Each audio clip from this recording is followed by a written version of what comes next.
Praise the Lord. God bless you po sa ating mga kapatid. Sa gabi ito, mga minamahal, tayo po ay manalangin patungkol po sa pagbibigay sa gawain ng ating dakilang Diyos. Hallelujah. Totoo po ang sinabi ng ating beloved preacher na ang mahal na Panginoon ay mayaman.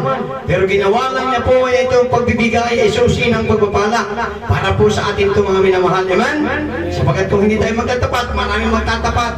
Kung ipapadilay natin yung ating pagtatapat sa pagbibigay, madidili rin po ang pagpapala. Kaya tayo manalangin, mga minamahal. Dakila namin Diyos, amang banal na makapangyarihan sa lahat, sa gabi ito, mga Panginoon, dito po kami sa pagbibigay, sa iba na gawain, kung saan ito po ang susi ng pagpapala, mahal na Panginoon. Pagpalain mo po ang iyong mga anak na magtatapat sa iyong banal na gawain, magkakaloob ng may kagalakan, mahal na Panginoon. Pagpalain mo po sila, O Diyos, ng siksik, liglig, umaapaw, at walang sapat na silid na lalagyan mga pagpapalang pinansyal, material, pisikal, at higit sa lahat sa espiritual, mahal na Panginoon, sa mga hindi po natutong magbigay, ang ilan nag-aalinlan, ang ilan nasa pagsubok, pagpalain mo rin po sila na maunawaan nila ng pagbibigay susi ng pagpapala, at bigyan mo po ng trabaho, yung mga walang trabaho, yung mga negosyo, pagpalain mo po kami lahat, O Diyos.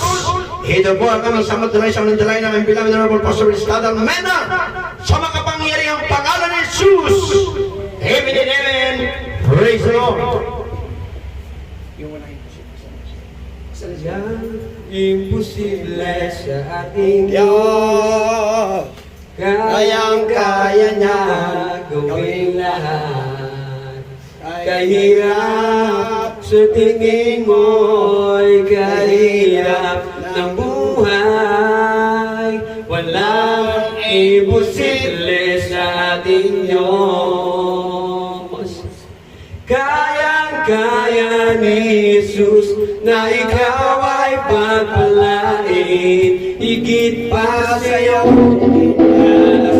higit pa sa'yo, hindi bibigay ng Diyos ang pagpapalang ng totoo, ang pagpapalay na kapitan.